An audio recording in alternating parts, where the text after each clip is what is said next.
Halo teman-teman, selamat datang lagi di channel saya di Rimba Borneo. Nah, kali ini udah lama banget ya Rimba Borneo nggak upload video baru karena kesibukan ngurus farm baru ya. Mulai dari kotak-kotak semen baru dan di belakang saya ini ya, greenhouse. Nah, sekarang kita akan melihat greenhouse yang baru aja jadi dan tanamannya itu masih belum subur. Jadi ini juga masih belum sukses teman-teman ya. Jadi yang saya sampaikan kali ini jangan dulu ditiru karena ini masih belum terbukti sukses. Baru 2 minggu pasca tanam. Yuk kita lihat greenhouse yang baru dibangun oleh. Oke, baiklah, kita masuk ke dalam greenhouse ya. Jadi ini saya megang kamera sendiri, jadi saya rekam sendiri ya. Harap maklum kalau hasilnya kurang bagus. Oke, pertama-tama kita lihat dulu mekanisme seperti apa sih greenhouse ini gitu ya. Speknya seperti apa, fungsinya seperti apa, dan cara kerjanya seperti apa. Oke, jadi greenhouse ini saya bagi menjadi 2 sekat ya. Yang pertama ini adalah untuk tanaman-tanaman yang membutuhkan cahaya tinggi dan kelembapan yang tidak terlampau tinggi ya, seperti stem plant, echinodorus ya, crypto dan sejenisnya. Nah, sedangkan yang di sini ya, ini saya bikin untuk anubias, busipalandra, pakis dan tanaman-tanaman yang cenderung lembab. Nah, kita lihat ya, di sini saya kasih plastik lagi ya. Di atas itu sudah paranet, saya kasih paranet lagi, saya kasih plastik. Dindingnya juga sama ya. Sebelum kita ke sini dulu. Oke, yuk kita lihat. Nah, ini ya. Nah, oke. Jadi bisa kalian lihat di sini kita memiliki beberapa kolam yang masih kosong dan beberapa kolam yang sudah ditanam, baru saja ditanam seperti itu. Nah, untuk medianya kita tetap menggunakan silika ya, teman-teman ya. Karena silika ini media yang bagus, dia dingin dan sifatnya yang netral gitu ya. Dia tidak bereaksi dengan senyawa-senyawa yang kita berikan. Gitu. Jadi sangat bagus untuk media tanam tanaman epifit ya. Oke, kalian lihat di sini. Ini adalah anubias yang baru seminggu sampai 2 minggu pasca tanam. Di sini ada anubias broadleaf ya, anubias golden dan nah, di sini yang kecil-kecil ya, teman-teman ya. Kalian lihat ya. Yang kecil-kecil ini anubias yang saya tanam dari kondisi daun air, teman-teman. Nah, ini juga sama ya. Ini anubias barteri kondisi daun air. Oke. Nah, ini dia. Ini kondisi daun air anubias nana. Jadi buat kalian yang ingin mendaratkan anubias selama kelembapan sekitar ini cukup ya, itu langsung aja nggak masalah ya. Gitu. Oke, ini masih banyak kosong. Nah, ini ada saya taruh pakis di sini. Ini Microsorghum Sunrise, teman-teman. Masih sangat rare ya, very rare ya. Ini dia. Microsorghum Sunrise. Oke. Nah, udah punya sebanyak ini, lumayan lah. Terus kemudian di sebelahnya saya campur dengan busipalandra. Nah, untuk sprayernya saya taruh di bawah ya, di setiap kolam satu dan di atas satu ya. Oke. Jadi yang di atas ini untuk menyiram secara luas, juga untuk menurunkan suhu, menambah kelembapan. Sedangkan yang bawah ini ya fungsinya untuk menyiram langsung kepada tanaman sehingga dia langsung mengenai tanamannya itu sendiri. Kalau saya pribadi menyalakannya 1 jam 3 kali ya, dari 1 menit hingga 4 menit ya, tergantung durasi, tergantung jamnya. Semakin siang semakin lama gitu. Jam 11 sampai jam 1 saya nyalakan 3 menit 4 menit sekali nyala gitu. Nah, di sini Aquarimba juga memiliki project, teman-teman ya, project yang mana di sini kita melakukan bikin dekorasi ya, teman-teman ya. Nah, seperti ini. Nah, oke. Jadi ini adalah sampel yang sudah kita bikin ya, cryptocorin, busipalandra, moss sudah ngikat di batu. Nah, ini sudah hidup, teman-teman. Jadi sebelumnya saya taruh di tempat yang lama dan sekarang saya pindahin ke sini. Oke. Ini ketika udah banyak nanti akan siap dipasarkan. Ini bagus banget, teman-teman. Kalian tinggal naruh aja gitu ya di aquascape kalian, dan ini udah langsung hidup karena dia sudah menempel dan hidup gitu, bukan tanaman cabutan. Oke. Yuk kita ke sini. Nah, sebelum kita melihat tanaman ya, karena tanamannya masih subur belum layak ya untuk dipamerin. Jadi kita melihat mekanismenya aja. Oke. Jadi begini, teman-teman ya. Oke. Jadi di sini ya, ini adalah pasir silika yang mana di sini sebagai media tanam dan dispray. Kemudian kalian lihat di sebelah sini ini adalah parit, teman-teman ya. Otomatis posisi sini itu lebih tinggi, yang di sini lebih tinggi daripada paritnya. Nah, tujuannya ini apa? Jadi air akan selalu mengalir ke arah sini gitu, teman-teman. Dan dia bisa kita atur level airnya maksud saya. sesuai yang kita inginkan dan sesuai dengan jenis tanaman. Apabila dia tidak suka basah, maka ya kita keringkan gitu. Untuk beberapa jenis seperti anubias gitu ya, itu akarnya suka oksigen yang banyak, sehingga apabila kita genangin dia akan busuk. Nah, jadi caranya ketika airnya sudah menggenang begini, kita cabut. Oke, dan dia akan keluar ya. Nah, jadi air yang ada di pasir sini juga ikut ke sini. Nah, tujuannya dari ini adalah pasir itu selalu lembab teman-teman, karena dia masih menyimpan air di dasarnya. Namun jangan sampai ini tergenang gitu. Ketika dirasa cukup ya maka kita tutup. Jadi sistemnya seperti itu teman-teman ya. Semuanya sama. Jadi level air pada pasir bisa kita atur. Jadi intinya air yang kita kasih, yang kita spray itu selalu bersirkulasi, keluar terus. Tidak ada istilahnya air itu mengendap di sini. Karena air yang mengendap akan membuat terjadi penumpukan mineral teman-teman ya, garam-garam mineral yang sudah kita berikan, dan kelamaan lambat laun dia akan menjadi toksik atau racun bagi tanaman itu sendiri. Oke.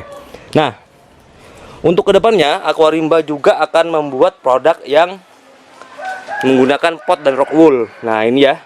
Jadi Laliopsis. Jadi yang akan kita jual itu ada yang normal ya, panenan cabutan, atau yang pot seperti itu. Jadi pelanggan bebas memilih dengan kelebihan dan kekurangannya ya. Oke.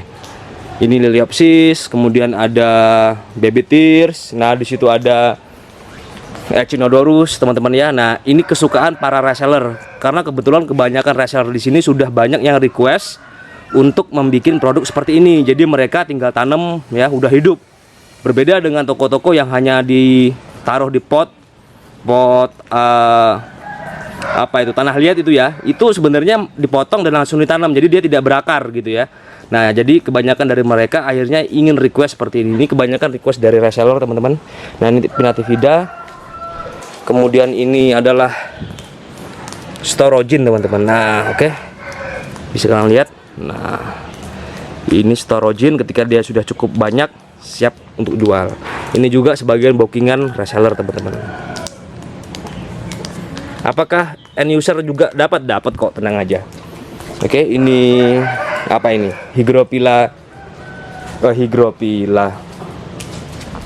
Hydrocotyl tripartita. Nah, bisa kalian lihat ya, cakep banget. Jadi untuk kayak gini tanamannya udah hidup ya. Untuk reseller atau untuk end user gampang banget, tinggal buang rock woolnya, tanam aja sama rock woolnya. Setelah dibersihin tentunya dikurangin sedikit ke aquascape kalian, dan kemungkinan hidupnya jauh lebih tinggi. Nah, ini request stem dari reseller yang ada di Pasuruan, Jawa Timur. Kita bikinkan nih. Nanti 2 minggu lagi, 3 minggu lagi siap panen. Oke. Nah, yang nggak kalah penting teman-teman adalah air teman-teman ya. Jadi di sini ya, di Jawa Timur, Jawa Tengah sebagian, dan Jawa Barat itu memiliki air tanah yang cukup berkapur tinggi. Jadi kandungan GH/KH-nya tinggi teman-teman. Nah, itu untuk penyiraman greenhouse sangat jelek karena dia akan mengerak ya, berkerak, dan kapur pada air itu akan menghambat pertumbuhan tanaman ya. Penyerapan nutrisinya menjadi tidak maksimal. Terus kemudian dia akan mengerak di daun yang akibatnya daun itu bisa rusak gitu ya. Dia ngering putih-putih seperti itu. Nah, untuk mengatasi itu ya, saya menggunakan air RO teman-teman. Nah, ini mesin RO saya taruh di sini ya, mesin RO. Bisa kalian lihat. Ini saya suling airnya, kemudian saya masukin ke dalam tandon. Oke. Nah, dalam tandon sini, dan kemudian dari tandon sini disedot oleh pompa ya. Pompa kemudian memompa sprayer yang ada di dalam greenhouse ini. Nah, sekarang kita lihat ya, hasil air yang sudah diproses dan belum diproses. Nah, ini akan saya ambilkan contoh ya. Ini air langsung dari tanah ya, air sumur bor. Oke, cukup. Nah, kita lihat di sini TDS-nya berapa teman-teman. Oke, yuk kita lihat. Nah, kita lihat ini TDS-nya ini masih 0 ya. Kita masukin ke sini. Oke, nggak begitu kelihatan, saya hold dulu. Oke, belum. Oke, di sini TDS-nya 272 ppm ya. Dan setelah kita suling menjadi air RO menjadi berapa ppm ya? Oke, kita buang. Akan saya ambilkan dari dalam sini. Oke. Nah, kita lihat lagi. Ini adalah air RO. Nah, teman-teman lihat nih.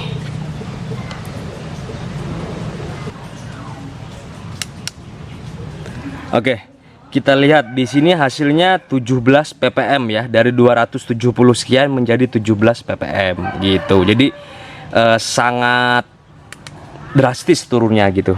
Nah, untuk kalian yang hidup di daerah yang airnya bagus ya enak banget ya, nggak perlu fasilitas seperti ini gitu. Oke. Dan untuk daerah Sumatera, daerah Kalimantan ya, itu air tanahnya, air hujannya itu sangat layak banget. Jadi sehingga kalian tidak perlu menggunakan air RO ya. Di sana itu cenderung kandungan besinya yang tinggi, tetapi kandungan kapurnya rendah. Oke, nanti akan saya update lagi untuk perkembangan dari greenhouse ini ya, setiap bulannya secara berkala gitu. Oke teman-teman, sebelum saya akhiri, nah oke, saya ingin mengupdate sedikit tentang varian baru ya yang lahir di farm saya di Aquarimba di sini di Kediri, yaitu Hygrophila Aquarimba Nero teman-teman. Udah cukup bagus ya. Ada di sini satu sama di sana satu. Oke. Dan ini sudah ready untuk dijual tipis-tipis teman-teman. Kalian bisa cek di Shopee, di Tokopedia, murah meriah aja. Saya jual harganya per batang ya. Rp2.500. Jadi walaupun tanaman baru nggak usah mahal-mahal ya. Kebanyakan kan orang jual tanaman baru yang masih rare itu 100.000, 50.000 per batang. Nggak usah, murah-murah aja. Saya akan sangat senang apabila tanaman ini bisa menyebar banyak di luar sana. Jadi ada rasa kebanggaan tersendiri gitu. Maka dari itu saya kasih harga yang wajar aja. Intinya aquascape itu seneng, jangan sampai dibikin pusing karena harganya. Oke teman-teman, jangan lupa dibeli. Oke teman-teman, mungkin itu yang bisa saya sampaikan buat kalian. Semoga kalian bisa termotivasi dan mendapat ilmu yang bermanfaat gitu. Sebelum saya akhiri, saya akan nunjukin nih project saya selanjutnya, yaitu adalah hidroponik teman-teman ya. Hidroponik menggunakan paralon 2,5 in yang akan saya taruh di greenhouse juga gitu. Jadi tentunya kalian masih banyak hal yang bisa saya sampaikan ya, yang bisa kalian tunggu ya di Aquarimba. Tentunya apabila kalian ingin tahu bagaimana jadinya, stay terus, pantengin terus dan subscribe di Aquarimba. Semoga ilmu yang saya sampaikan bisa bermanfaat buat kalian.